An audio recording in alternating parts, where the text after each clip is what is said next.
Okay, hello everyone and welcome.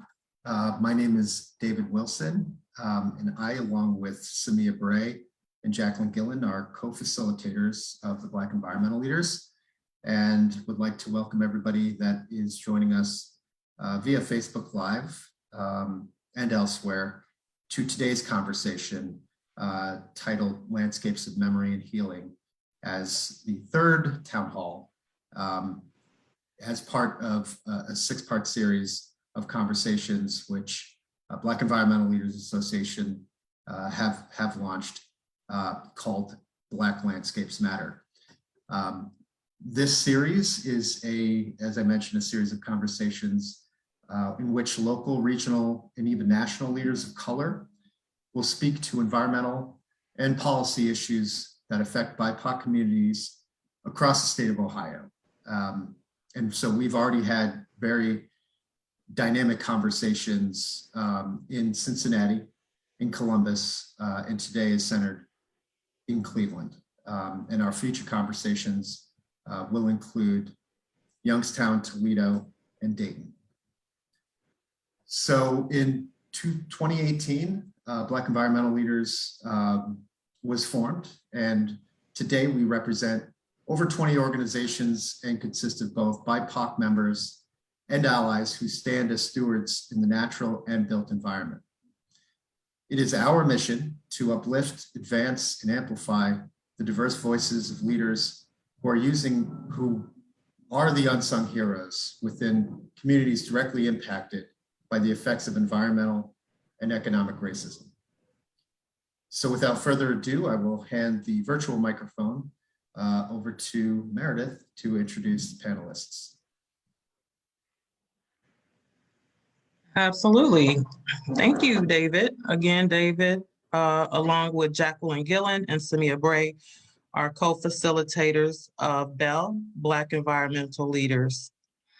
And I'm Meredith Turner. It's my honor to serve as just moderator for this conversation. And I will get started by asking the question as I get into the introduction of our panel.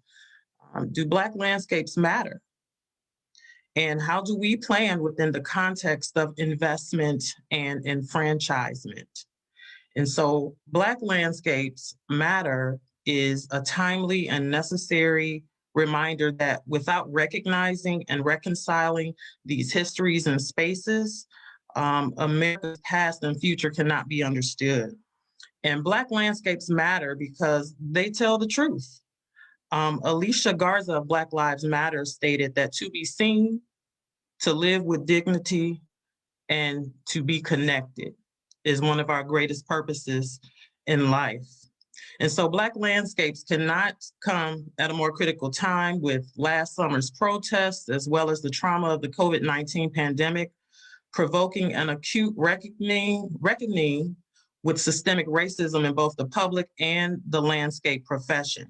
And while many of the Black spaces that we will discuss tonight face persistent threats of erasure from historical redlining, urban renewal, and current gentrification, this panel tonight ultimately will make a case for hope, but only if Black landscapes are properly recognized and valued. So tonight we have, I'm not sure if Bianca Butts is here yet from Bell Bergen Carr. We have Hope Lane and Taneisha Fair from the Center of Community Solutions. We also have a valued community member in Ms. Shirley.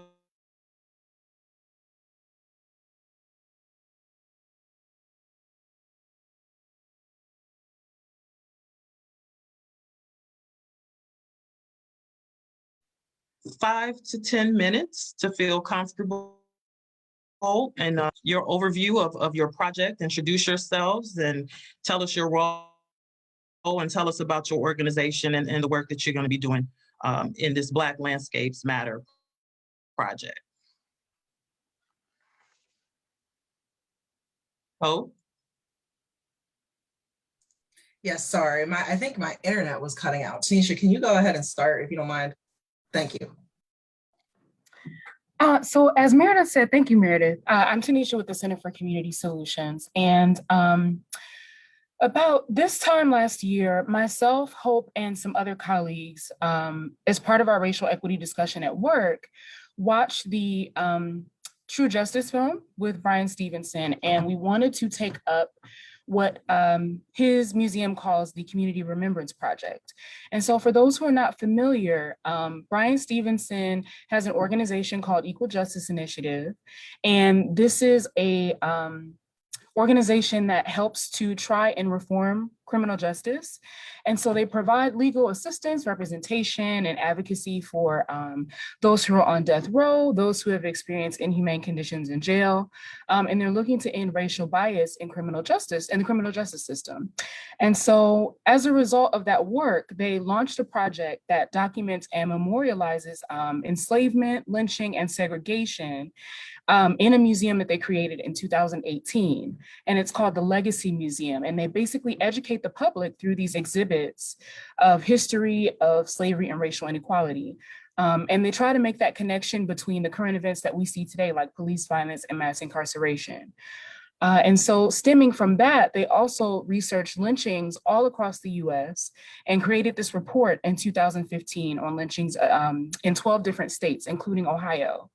And so they have another part of their museum called the National Memorial for Peace and Justice. And this is a site with monuments and art that shows the names of all of the lynching victims they've been able to find and the counties and states where those lynchings occurred. And so in order to help to create dialogue across the country about race, about injustice, they created this project called the Community Remembrance Project. And so they work with communities to memorialize any lynchings that have occurred in the community, and they provide a historical marker for you to install. And you also have the chance to collect soil from wherever the site of the lynching is. And it's their hope that through this project, they'll be able to kind of change the consciousness and perspective that we have regarding racial injustice, regarding racial violence that has happened in the country, and hopefully being able to tell the truth about our history as a country. And so one lynching that we found out about through EJI is here in Cuyahoga County in Cleveland, or was here rather, and it happened June 27th in 1911. And so according to the available accounts that we were able to find, John Jordan was a young Black man, and him and two other friends ate cherries from a tree in an orchard rather, from a man named John Decker. And so this led to a chase of about 3 miles between these 3 Black men and what ended up being 200 white men and boys. And shots were exchanged with gunfire.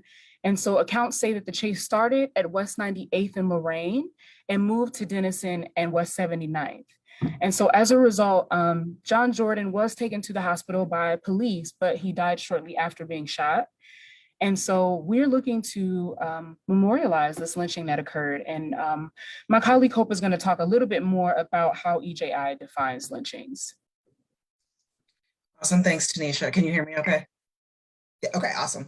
So after hearing Taneisha describe what happened to John Jordan, I bet you're all thinking, well, this is really sad. Like, how is this a lynching?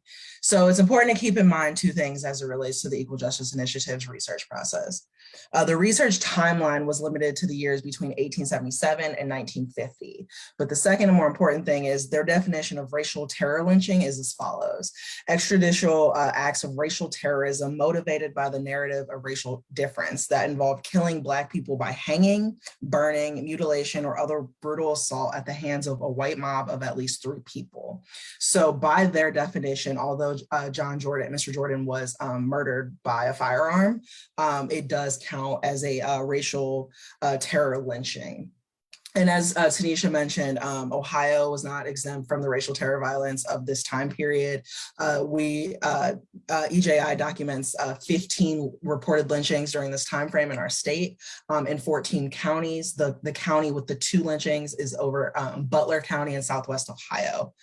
It's also important to keep in mind that EJI does not assert that they have discovered every Black lynching victim associated with this time period, and they're very aware that lynchings occurred, again, before 1877 and after 1950. If you do your own independent research on racial violence in Ohio, you're almost certain to discover incidents not on EJI's map. However, I encourage you to engage with these incidents as well to understand what the legacy of lynching represents in America and in our state. We have immersed ourselves in this work because we believe that understanding the era of racial terror is critical if we are to confront the challenges that we currently face, many of which are rooted in race relations, including mass incarceration, excessive punishment, unjustified police violence, pay and health disparities, and wealth inequality, and more. For this reason, we encourage the community, that is residents of both Cleveland and Cuyahoga County, to participate in the Community Remembrance Project around John Jordan, a mechanism created by the Equal Justice Initiative to memorialize documented victims of racial violence and foster meaningful dialogue about race and justice. Several other communities in Ohio, including Athens, Sandusky, Oxford over in Butler County with those 2 lynchings, and Coshocton have already are in the process of completing this work in their communities. The Community Remembrance Project is about reconciliation and healing, and begins with building a community coalition dedicated to unearthing and confronting their own histories of racial injustice while exploring how that history continues to reshape the present. The Community Soil Collection Project that Taneisha mentioned gathers soil at the lynching site as close as possible as we could get for displays in an exhibit, including a local exhibit, but also the exhibit down in Montgomery at the Museum of Peace and Justice. But then the Historical Marker Project that Taneisha discussed a little bit earlier creates narrative markers in public locations, again, preferably as close as possible to the lynching, describing the violence, which is, again, widely unknown, that once took place in this location. These projects and other engagement efforts that the coalition develops centers the Black experience of racial injustice, empowers the Black community members who have directly borne this trauma, and invites the entire community to use truth and give voice to those experiences and expose their legacies. I think that's all I have on this, unless Taneisha, you have anything to add? No, I think that what we're looking for right now really is just other community members across Cleveland and Cuyahoga County who want to join us in trying to help educate others rather throughout the county on just the history of racial violence that's happened here, especially with things that are still occurring today. And we are specifically hoping that people in the community who are looking to join would also be okay with taking a position of being in a working group or being willing to lead some of the efforts that are taking place, because we do realize that with the organization that we're with, we may not be able to do everything that could really kind of be highlighted from this project. And so we definitely are looking for others who want to join, who are able to kind of help carry the work, even after we've installed the historical marker. Thank you so much, Meredith. You're welcome. Thank you. For a time such as this, that is very emotional. As I listened to SeMia Bray, another facilitator from Bell, on what Kevin Chill heard last week, to just kind of give the community a preview into what this conversation tonight was going to be. She mentioned how emotional this project is, and I'm feeling that, and I'm very interested to figure out how I can join a working group as well. But thank you so much for your time and commitment to this, and you were created for a time such as this. Thank you. We appreciate that. Thank you, Meredith. Absolutely, thank you.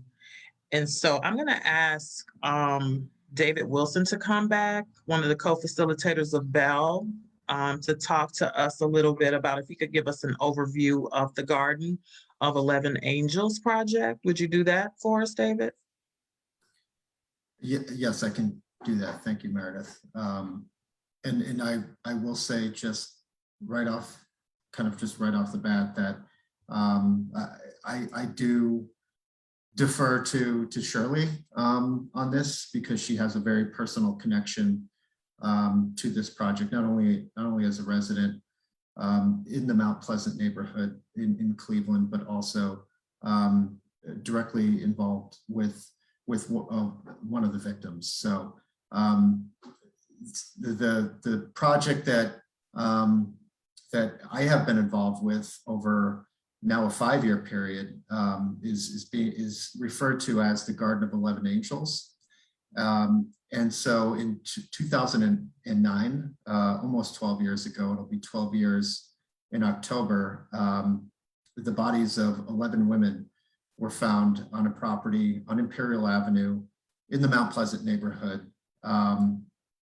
And just the weight of the tragedy and the reverberations that came from that event have been felt to this day. In 2011, the property in which the violent acts occurred was demolished, including several other houses that were located adjacent to it. And so for the past decade, really, the community organizations as well, such as the Western Reserve Land Conservancy, the Mount Pleasant the Ministerial Alliance, had tried to come together to create a memorial for the victims, and also for the survivors as well of these just heinous acts, to really bring an awareness not only to the lives that were lost, but as a living testimony and testament to just who these women were, and also acknowledging, you know, the pain and the suffering that has been endured by the families of the victims, the survivors, the community, the faith-based community that really tried to rally around the families as well. So just, you know, even in the last 2 years now, there's been momentum to make this project a memorial to the women and to the survivors a reality. I am proud to say that right now we are in the process of building this project, really through the guidance of those aforementioned community partners that I mentioned, where we have been able to raise the funds needed to start the construction as a memorial. And so really the space, we are hoping that it will bring some measure of closure, of healing. It's a space that that can be used for many different purposes, and also a space that is envisioned as really a park space, a park-like setting, in a community that, quite frankly, has said that there is a significant deficit, lack of park spaces that can both be a passive space and a space for remembrance and healing. So that's just a really brief overview of the project. Shirley, do you have anything you would like to add to that? Hello, can you hear me clearly? Hello? Yeah, yes, we we can hear you. Welcome, Ms. Bell. Welcome, how are you? Let me turn my video on. Hello, my name is Shirley Bell. I am on 123rd and Imperial. The house in which I live in is actually a couple houses away from where the memorial site will be. As Ms. Lane was talking earlier, it made me reflect on not only the garden, but reflect on my family history. My family has been here on the east side of Cleveland for a very long time. My grandfather came from Georgia, and I know the family reunions to come up. That was part of the reason why they moved up here. So I just wanted to add that just really spoke to me. So the Garden of 11 Angels, what it means to me or the impact that it has on my community.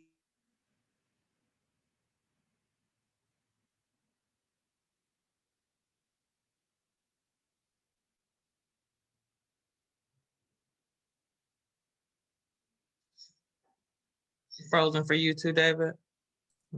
Of it entirety, and just the reality of there were victims who came forward, and had they had been believed and had the authorities taken them more seriously, then more lives would not have been lost. So it's just an affirmation of the value of our lives.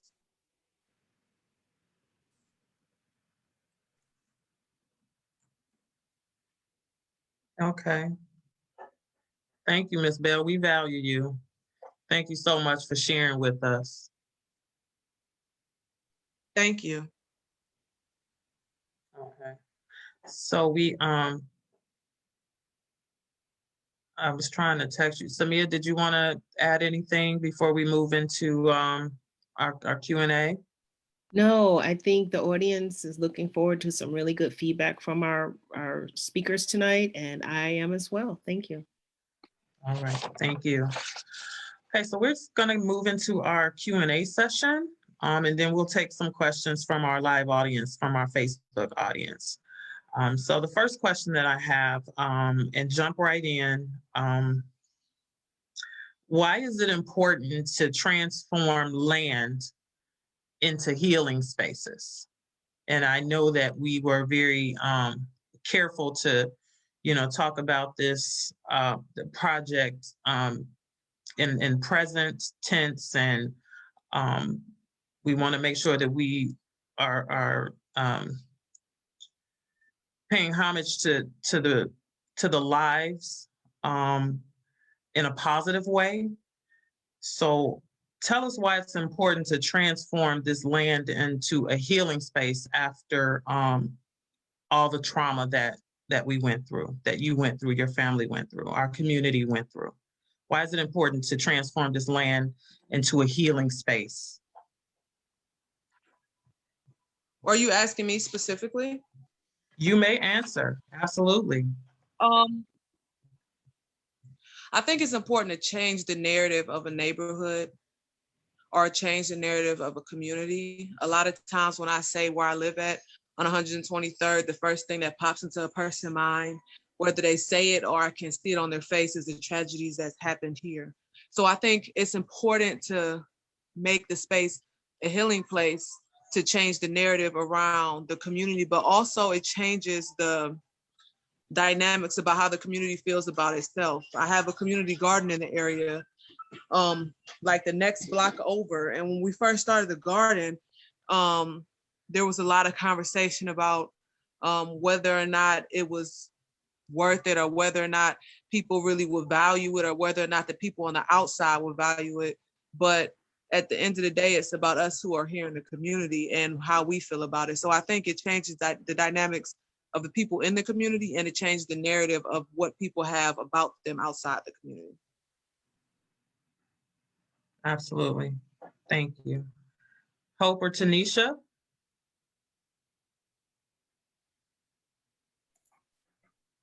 Can you see me and hear me?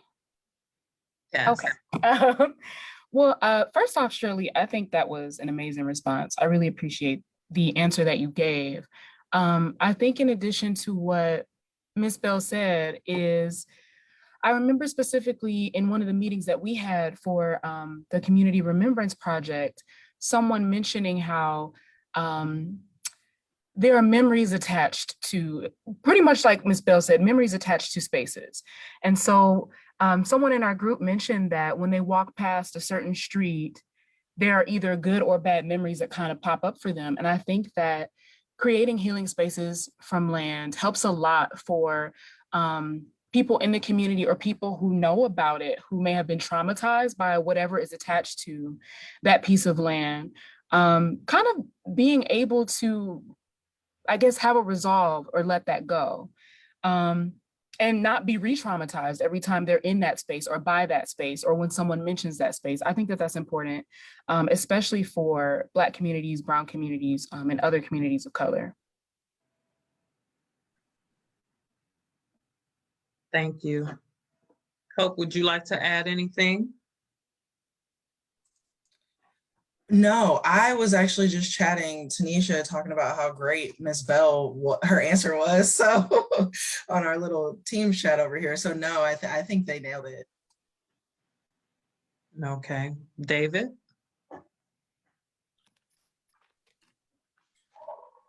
Yes, I mean, as someone who has been involved in the project, the Garden of 11 Angels project now for 5 years, it is incredibly important to, and just the, the response to this has to be one of healing and of energy. And, surely that answer was powerful.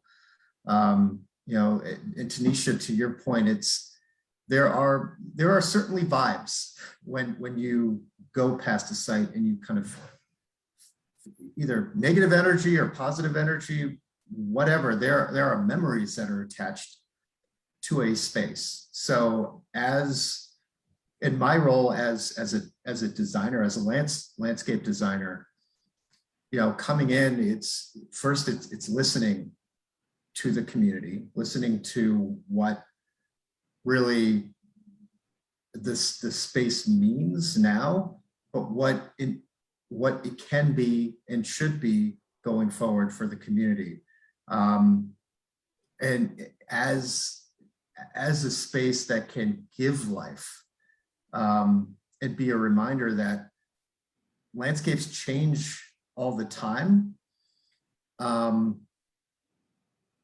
But there has to be a way for people, especially when traumatic events happen, to go to a space and to be able to grieve and to be able to reflect and to be able to connect in ways that are authentic and genuine to them. So I think it's just incredibly important to acknowledge what has happened, but also to create that space where people can really have that emotional connection, that a space that allows people to have an emotional connection in ways that they feel that they can have that output. Absolutely. Thank you so much, David. Ms. Bell, absolutely amazing answer. Do we have any details about the project or what type of development is happening? Is it a secret? What's going to happen there? And who's making it happen? I apologize for my baby. I have a detail. I just have a small detail that really stood out to me. The poem Still I Rise by Maya Angelou is going to be, last I heard, when I first heard about it, that detail, I hope it hasn't changed, but that was a detail that really stuck out to me because I felt that was a perfect way to memorialize these women. One of my favorites. Absolutely. Yeah. And Shirley, you do not have to apologize at all. Really, yes. This is a very, just given the nature of the events that took place over a decade ago, it's a highly public project. So there have been articles that have been released over the last couple of years, and particularly over the last couple of months as the project has started to move into the physical construction phase. But all those details have been reported on. It has gone through City Planning Commission, has been approved. It is a plaza space that has the monument, that has the poem And Still I Rise by Maya Angelou, as Shirley mentioned. It also has spaces within the plaza space for the community to own, essentially. And that, and Shirley was one of first people that stepped forward and said, I'm a gardener. I have a community garden that is literally a block or two away from the site, and I want to, to plant here and to caretake for that. So there is space where, it does serve as a living memorial to the victims and the survivors, but also a space where the community could come in and take ownership as well. Thank you, David. You may write me down in history with your bitter, twisted lies. You may tread me in the very dirt, but still, like dust, I'll rise. I love that. I love it. I can't wait to see this. We're gonna have one of the co-facilitators from Bell jump in. The dynamics, SeMia Bray. I don't know about dynamic, but it is an honor to be here with you all today. I know that we are talking about some very difficult topics here. And there are some things in this life that, no matter how you talk about them, you can talk about them on a sunny day, a rainy day, a cloudy day, it doesn't matter. It's just not a good day. However, with these that we're talking about today, I am just excited about the fact that what we're really talking about is the resilience of how we as a people can continue to rise again and again and again, even in the midst of tragedy. And that is something to be celebrated. It's not something to necessarily be afraid of, because that's a part of who we are. I mean, I think I heard one person say that the very fact that we still exist is a miracle when you think of all the things that have come across our collective path to build us as extinct, to write us off as to extinction, and yet we still rise. And so, that's why poems like what Maya Angelou has written, they give us such inspiration, because it's when we go to those places, even it's easy when you live in a neighborhood and everything's nice and everything's, just goes the way it's supposed to go, to be happy about life, but to be able to find joy and resilience and to exercise our agency. And that's, I guess, one of the things that I just want to encourage each one of our speakers, because you're already doing it, and to encourage you to continue to do it. And also those who are listening, to encourage you to think about, okay, this is difficult, whatever it is that you're facing, but how can I utilize my agency? I don't need to wait for somebody else to come and make this right for me, or fix this for me. They can come along and help, because everybody needs some help. But we don't, if we see something that, Ms. Bell, I am just so excited that you could be with us tonight, because you are the epitome of utilizing your agency. You've been advocating for this space to be a healing space. And then as as movement happened, you stayed in the conversation to say, okay, I live in this community and I want to have a say in what happens here. And I also want to have a part of land over here to be able to express what the community is feeling about this healing space. And the same is happening with the other project, and as well as the Ciderway Bridge and the Kingsbury Run.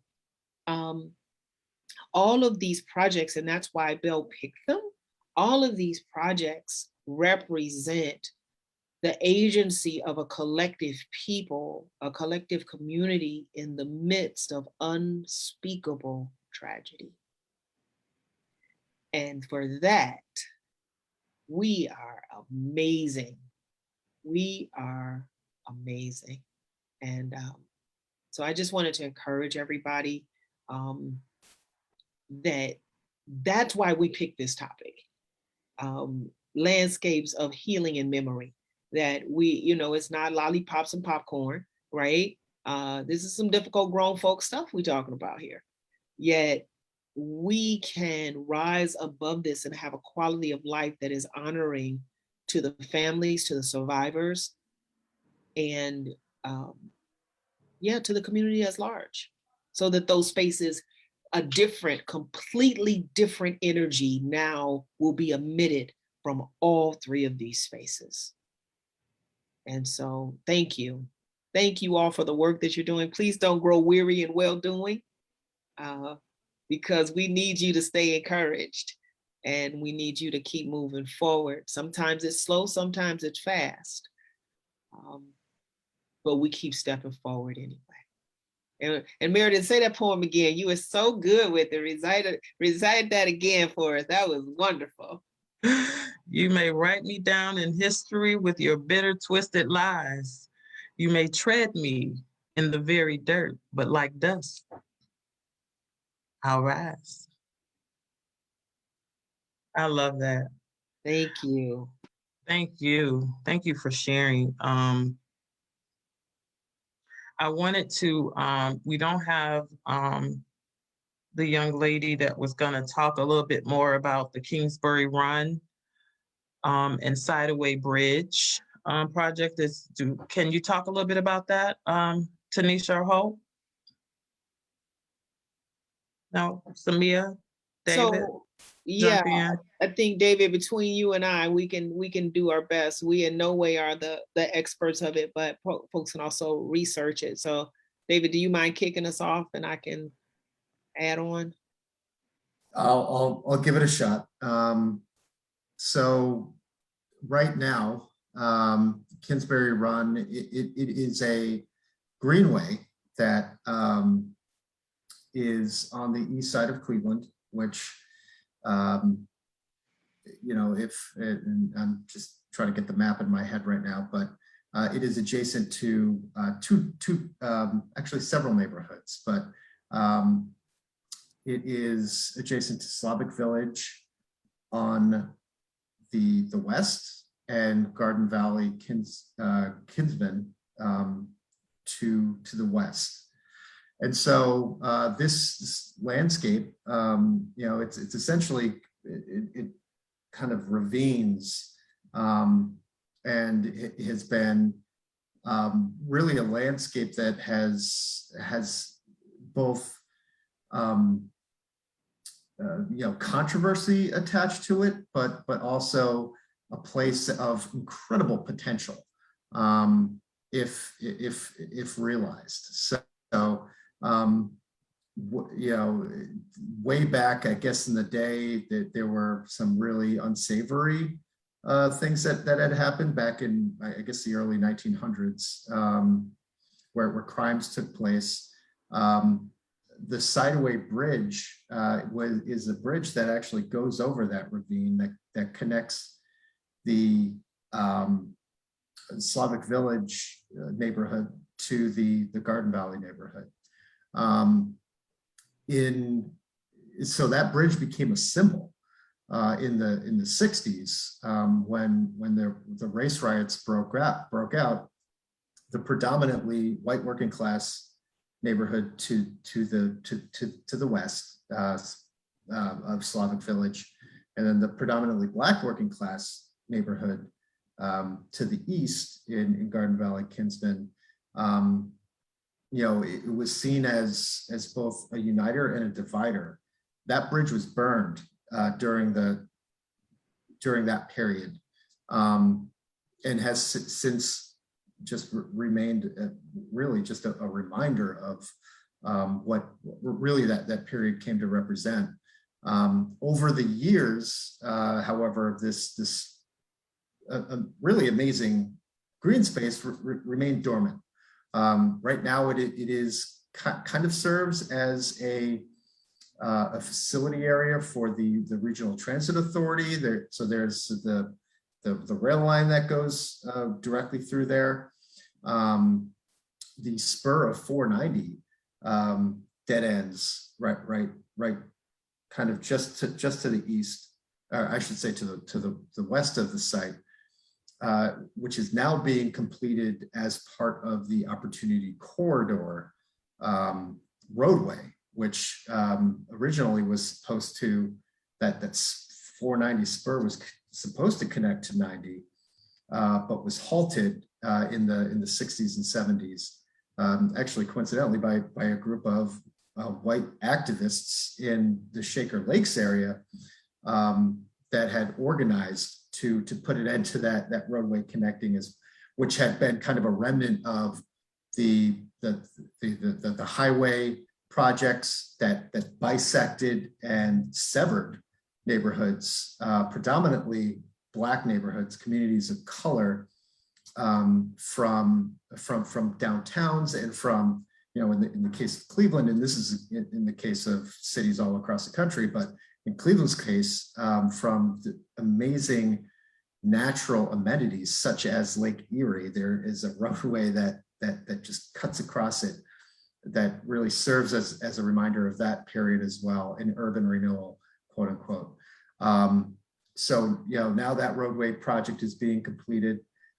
Burton Bell Carr, which is the community development corporation that services Kinsman, and Central, as well as Buckeye Shaker and I believe a little part of Mount Pleasant. They have been advocating to activate this space, Kinsbury Run, now for a number of years as a quote unquote gateway to nature, right adjacent to the Garden Valley and Kinsman community, as a space that could be both recreational and really just as a passive green space that the community can enjoy as well, and literally connect with nature in their own backyard. And the Sideway Bridge being kind of that keystone piece that could potentially reconnect what had been severed in the past. So that's just the kind of a brief historic overview as I understand it. SeMia, did you want to add anything to that? Well, David, as usual, that was like an amazing overview. I think the only thing that I would want to add is, why are we talking about that today? And we're talking about that today because it represents, I think the saying goes, if you don't remember your history, you're likely to repeat it.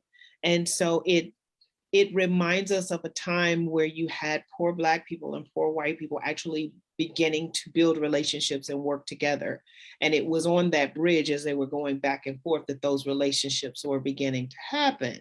And so there were some that were so opposed to it, just as today we see that there are still some that are so opposed to people just talking to one another and being human beings, because when that happens, we actually move forward as a collective humanity versus the color of our skin dictating how we treat one another. And there were some that were so against that at that time that they actually burned the bridge to keep those relationships from building and further segregate and segment people one from another. And so one of my favorite sayings is, nature always wins. That's one of the things that I love about being an environmentalist, right? Or being a person that has reclaimed my cultural connection to nature. Because as people of color, we have always had a connection to nature. And that being the case, that space over all of this time has continued to heal itself, even in the midst of the tragedy from human beings' hands. And so now we have an opportunity as a collective community to put energy into that space, to come alongside nature and to let ourselves and the hurt that happened at the hands of other people be healed as that space continues to heal itself, to come alongside that healing, that natural space. I tease people sometimes, I say, in search of, we want it this way, we want it that way, we want to drive this, go there, fly there, we might mess around and just blow ourselves off the side of this earth. And you know what would happen? The plants would restore and just replenish and rebuild this place. And so when we get in alignment with those natural principles, when we get in alignment with that which empowers nature, we find that we do amazing things. And that project represents an opportunity for us to do that. Appreciate that natural space for what it is, align with it, and then let whatever gets built there be something that continues that natural growth. it becomes a place of inspiration. So it becomes the exception, not the rule, that urban settings do not have green space, because urban settings do have green space. It's a matter of us harnessing it and utilizing it in a way that is beneficial for all humanity.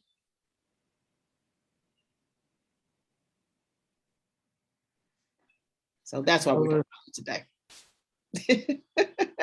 That bridge We remains. have to remember that stuff, right? We have to remember that stuff.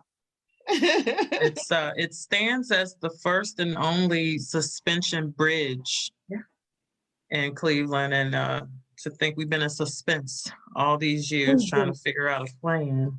Yes. Yes. You know, once you know your history, it's hard for you to, you know, look back and not think about all the ways that this city, the region continues to remain divided, and that bridge is a symbol, a reminder of that division. But yet these conversations, this work is a reflection of, you know, the hope. Right. And what we can accomplish when we do have those conversations, when we do stop to ask your neighbor, how you doing? How can I help you? Do you need anything? Exactly. Even if sometimes you don't agree with one another's, because we don't, you know, if we all saw everything the same way all the time, one of us would be redundant, right? So we don't see everything the same way all the time, but what we can do is we can travel this space and this place together in collective humanity. And you know, like you said, that was perfect, Meredith. You know, that suspension bridge right now, as a community, as a city, we're in suspense, but we don't have to stay here. And it is by having these conversations, because somebody listening to us right now say, what? I didn't even know that bridge existed. So now they're going to go to Google, you know, and they're going to look it up, and they're going to see. And the more people that keep talking about it, because see, things like that, they live in darkness, right? They count on silence. They count on forgetting, you know, people forgetting. And if we forget, then it disappears. But when we keep having these conversations and we remind one another that this is something that is valuable, and what a glorious day for that Sideway Bridge to be repaired, and that people could once again travel that space and feel the healing that comes as a result of that. And look, for a time, just time is this. So I see our colleague Bianca is coming in, and welcome, Bianca. We were just talking about how the Sideway Bridge, wouldn't it be wonderful to just dream of a day when the bridge actually was intact once again, and that we could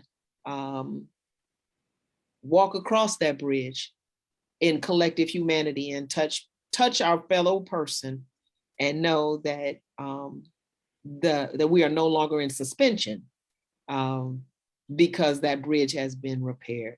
So welcome, Bianca. Thank you so much for that kind welcome. How's everybody doing? We are good. You want to add anything to the conversation about that project before we move forward with our last project?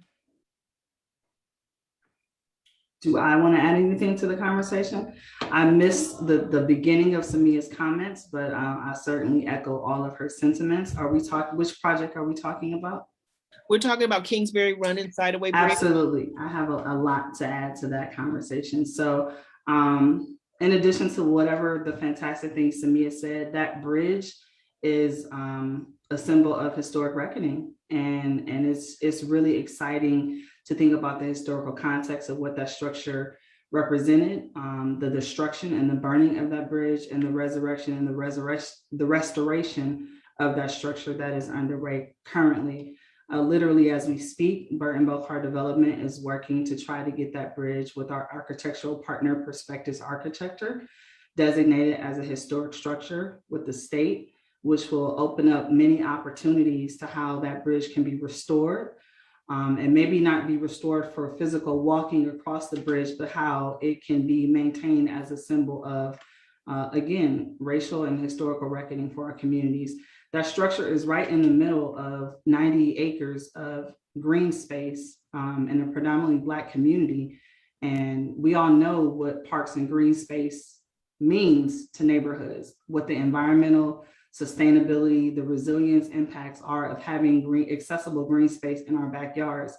And this space, when it is restored, will mean so much to the neighbors and the residents of the Central Kinsman neighborhood, to the Slavic Village community, and to all the adjacent neighborhoods, because it provides accessibility to green space, not 20, 30, 50 minutes away, but right in your backyard. And we don't take those things for granted, especially when these are neighborhoods that have been historically redlined. And this is an opportunity to restore what has historically been taken away from our neighborhoods and provide some environmental justice. All right, well, thank you. We are so glad you made it. We was checking for you. I was like, where my soror at? Doing the work of working with residents. Like, I would never miss an environmental conversation if it were not for working with people. And we had to do some work with people, and I was happy to stand in the gap. And now I'm happy to be present in this space to have this conversation. So thank you so much. Thank you and welcome. And we have a question for Hope and Taneisha. How do you best think we should educate the community on the lynching that occurred in Cleveland? And how does it relate to what is currently happening in Cleveland? Yeah, I can take the first part, and then Taneisha, if you don't mind, with the second one.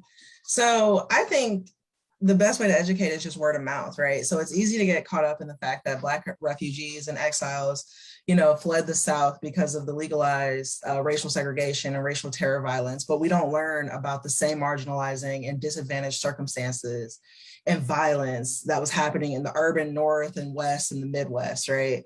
And because of the current political climate and the race to stop or ban critical race theory, right? It's up to us to continue the education outside of traditional school hours and outside of traditional K through 12 education, because it's clear that we were never taught any of this that we are learning about today in school. And what little bit is taught in school, they're down at the State House trying to put a stop to that right now. So I think it's up to us to maintain community conversations and education through the news, through social media, and through physical things such as the historical marker, art exhibits, screenings of documentaries and things like that. So that's my take on just the best ways to educate the community. Taneisha, if you want to go ahead with the parallels between today and then. I think that one thing that we found out while trying to start this whole process is that where John Jordan was murdered is very close to where Tamir Rice was murdered. And I think that alone already kind of shows you some parallels of kind of what we were talking about earlier, which is that these spaces carry trauma, and sometimes multiple traumas over generations. And I think that that's important to acknowledge. And I think also just kind of looking at the work of the Tamir Rice Foundation and other organizations and activists, I don't think that there's ever really been any resolve for what happened to Tamir Rice and to other individuals in Cleveland and honestly across the country. But to think that in addition to what we experience now, 100 years ago, a little over 100 years ago, another man was murdered in that same area. And people don't know about it. I didn't know about it until I found out about what EJI does. And then it turns out right here in Cleveland, not far from where I live and where other people live on the West Side, someone was lynched. And I think that specifically for people who live in the North, similar to what Hope said, I think that we forget that like racial violence was not just a Southern thing. And it's still happening. And I think that we don't think about the fact that in my opinion, and honestly, I think based on what EJI has said, I agree with their definition, which is that any type of racial violence against someone, in my opinion, in some form is lynching. And I think that if, in my opinion, I would say that what is happening today to people that look like a lot of us on this call is lynching. And it may not be in the same way that it was 100 and hundreds of years ago, but it's clear that there's something that we're not doing correctly as a country. There's a part of us that we are not acknowledging and are trying to erase. And in addition to what she just said about critical race theory, that to me is an erasure that is trying to be highlighted, and that's a problem for me. So I think that to me is the parallel. It's that history is just repeating itself, and we're not really doing much or enough, I'll say, as a country to stop that. You know, There was a question, ma'am. I was going to say, you know, that makes me think about something really briefly, is that racism continues to morph itself and to change. So we as humans are kind of resistant to change, right? We wanted to just settle down, get better and stop, right? Whereas racism is the exact opposite of that. And that's why I think it keeps catching us off guard, is because we would like it to just not exist. However, it simply metamorphosizes to the most current version of itself, and then it resurfaces. And so again, that's why we felt these conversations are so important, so that we stop getting caught off guard by it. We begin to see it for what it is and then address it accordingly and not lose ourselves in that process. SeMia, I want to say in regards to what you just said, that is partly why I wanted to do this project with my colleagues. With all of the protests and just craziness that was going on last summer, especially in Cleveland, I came to the realization that people who are my age and living in this time are experiencing things that are not that much different from what my grandmother experienced. And when I came to that realization, I felt, I don't want to say a sense of guilt, but I felt like, wow, I'm not doing enough. Because if this is still happening, and it happened when my grandmother was my age, my grandmother was the same age I am now when Martin Luther King was assassinated. I did the math not too long ago, and I figured that out. And to think, for me at least, generationally, that I'm the ages she was at that time, and I'm still seeing similar things happen, that was a problem for me. And it's like, well, I could wait around for the government to do something and for everyone else to do something. But for me, it was like, what can I do now? Even if it's a small measure, what can I do to say I'm acknowledging that this is still a problem, and I'm not willing to just be colorblind or not see what's happening, or try and do respectability tactics to try and keep my life, preserved. I think that that's a problem for me. And so I think that that's what this project means to me personally. There was a question from our Facebook audience. They wanted to know, where could they find additional information about lynchings that took place in this area? Sure. So there are things that are available. We found some things through archives. For instance, with the library, there are archives of just history of things like that. I know that EJI also has that report that we mentioned, if you go on their website, that you can access. And I know that, Hope, you know of a couple other places that people can look for information on lynchings. Yeah, I think that, I think after this, I can go to the comments and add that link to I think David actually just did. Thank you, David. But yeah, we got detailed information. The map highlights where the lynchings took place, but as far as details, that's not on the map. We actually had to do outside research with the Cleveland Public Library. And honestly, we just pulled up the newspaper articles from the day. We were lucky enough that that somebody from the library volunteered their time to help us just uncover there was, I think, 3 or 4, and that's how the details were uncovered, to be honest with you, is through the news, the same way that it is today. Okay. Well, and I know that, I'm sorry, I was gonna say, I know I keep using the letters EJI. It stands for Equal Justice Initiative, just in case people didn't catch it.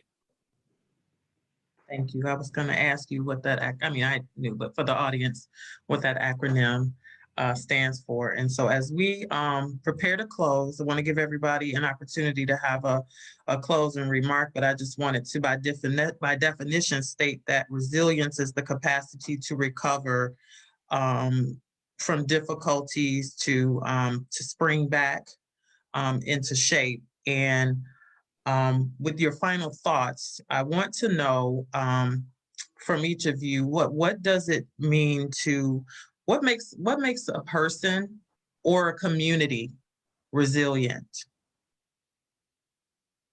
And we'll start with Ms. Bell. You still with us? I'm still here. Hi.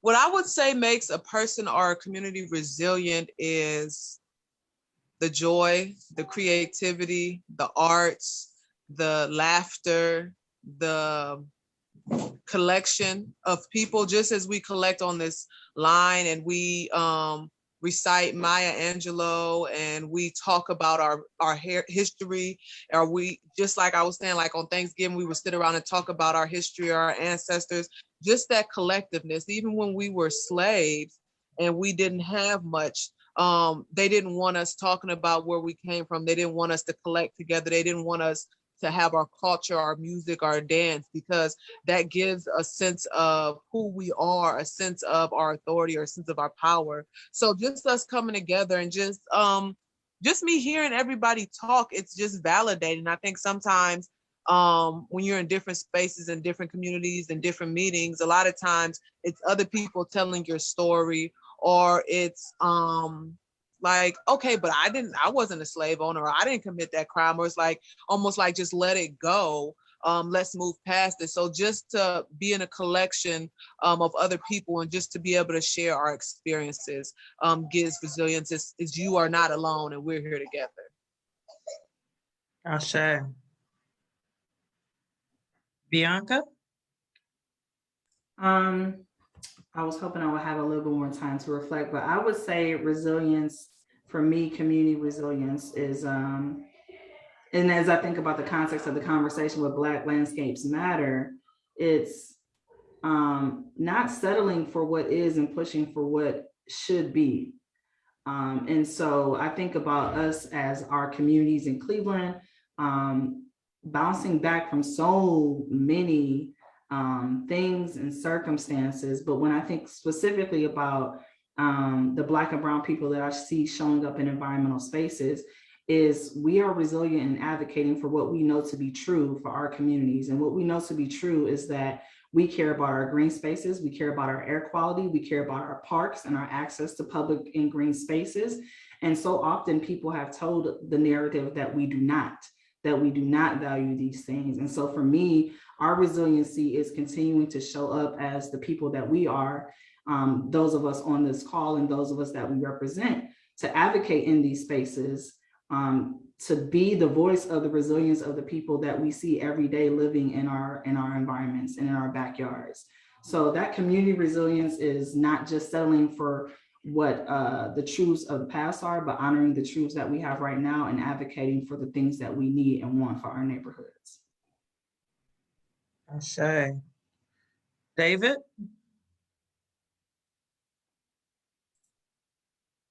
Yes, I just want to reiterate just the amazing energy in this room, and just I am honored just to be part of this conversation. And it's really I think part of this answer is the sharing of space, being able to really share our stories that have been passed down from generation to generation, and really feel that connection is a really powerful thing.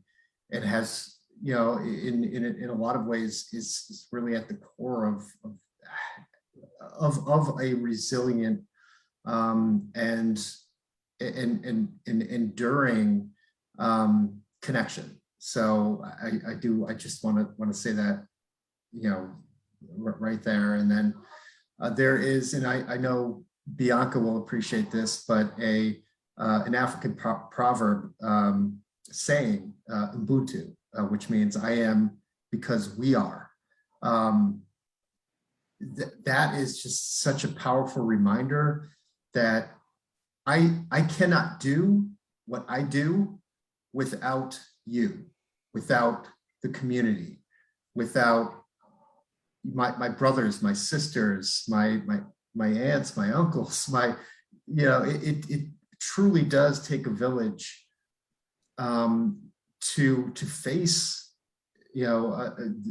just when we talk about landscapes that have been so adverse to throughout history, really being able to come together in a space such as this to talk and to share a collective experience is really what creates that resiliency, and what I think is just what this conversation is all about. So thank you again. Yes. Ashay. Hope? Or no, Taneisha. You always do it. You always say, tell the other one to go. Taneisha. Okay. First of all, I think everything I wanted to say, everyone has said already in a very eloquent and beautiful way. So thank you all for that. I think what I would add to that is having the courage to know that what you are looking for may not happen in your lifetime, but being willing to still fight for that. There was a time last summer where I was talking to a friend and we were both talking about how tired we were. And then we thought about those who are older than us, who have been through so many decades of changes when it comes to racial injustice. And while there's been progress, I think obviously, like we talked about, it's just kind of morphed into a different form. And so I think what's most important is being okay with knowing that it may not be my generation that sees the changes that I'm looking for, but am I willing to keep putting in the time so that somebody can have it and so that what's right happens.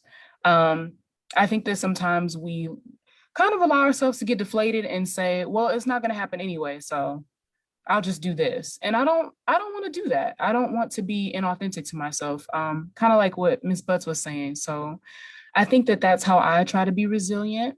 And also not allowing yourself to play out those tropes that people tell you. In you being resilient, you don't have to be a strong Black woman or whoever. And if it's a day where you're tired, if it's a day where my coworkers maybe say something that I'm like, no, I can say it kindly, but I've really been doing better with telling my truth and what that looks like, even if it's like a joke that a coworker makes and they don't realize, like, it's like, oh, that's a microaggression. I might jokingly say the truth in a different way and just be okay with sitting in the discomfort, because I think if it helps someone else to learn, I would much rather us both be uncomfortable than it just be me at this point. So I think that that's what it means for me with being resilient. Thank you. Oh. Yeah, I just want to echo what Taneisha said about everybody saying everything I wanted to say so beautifully and so eloquently. I appreciate the opportunity to be here. I think the only thing I have to add is, for me, being resilient is the ability to keep going. If you think about, the first thing that came to my mind was in the Tulsa massacre, the anniversary of that, a couple months ago in May, they rebuilt it. They set the whole neighborhood on fire. They killed so many people, and they got up the next day and just started building to just keep going. Like, that represents to me resiliency. Like, no matter what happens, no matter what barriers they put in your way, no matter, they could set it on fire literally, and just keep going, just keep moving, and staying motivated, for me, is the resiliency. Thank you. And SeMia. Wow, I am full. Thank you all for your amazing tonight. I guess thoughts are that it's important for us to remember that we are powerful. We are full of power. And I think I hope my internet caught that we are powerful. We are filled with power. And because of that, we can let go of those beliefs that just do not serve us, right? We are socialized with so many beliefs. I think, Taneisha, you call them tropes, right? We're socialized with so many beliefs that get in the way of what is the truth, which is our resiliency, which is like water. It will go through, over, around, but it will not stop. So we are more powerful than we know to remember that. And when we remember that, that's what gives us that fuel that you speak of, Hope, to keep going, no matter what comes in our path. Because here's the thing, just because it feels that way today doesn't mean it will be that way always. I find inspiration in a poem that we all learned. The itsy bitsy spider went up the water spout. Out came the rain and washed the spider out. And when the sun came out again, what did that little spider do? It just went back up the spout again. And so if we can remember that simple child's poem, I know I didn't say the whole thing because due to time, I don't want to extend it any farther than we should. But the point of the matter is we are more powerful than we know. And so we began with peace and ease. And I guess my final words to you as I pass it back to Meredith is, as we leave this place, let us go with peace and ease, because when we calm the surface, we can see everything. Some of the things we don't want to see, but then we know what we're dealing with. And when we know what we're dealing with, we use that powerful nature that we have, and we keep moving forward. So peace and ease to each one of you. Ashe. I'd like to thank our audience for joining us tonight on Facebook, to the amazing women of CommEN Strategies, Celeste and Shaka, to our Black environmental leaders, David, SeMia, and Jacqueline. We are keeping you in our thoughts and prayers. We missed you tonight. To our amazing panel, we learned a lot. We will, if you are interested in participating, you can reach out to Taneisha at, is it tfair@communitysolutions.com. We'll put it in the chat. Or Hope Lane, H Lane @communitysolutions.com. I'm not sure how they will get involved in the other projects, but check the chat. We'll drop that information in there for our listeners who would like to engage further. And just for the, thank you so much for this opportunity to moderate and be with you tonight. And my final words will be that out of the huts of history, shame we rise. Up from a past that's rooted in pain, we rise. We are a Black ocean, leaping and wide, welling and swelling, we bear in the tide. Leaving behind nights of terror and fear, we rise into a daybreak that's wondrously clear, we rise. Bringing the gifts that our ancestors gave, we are the dream and the hope of the slave. We rise, we rise, we rise.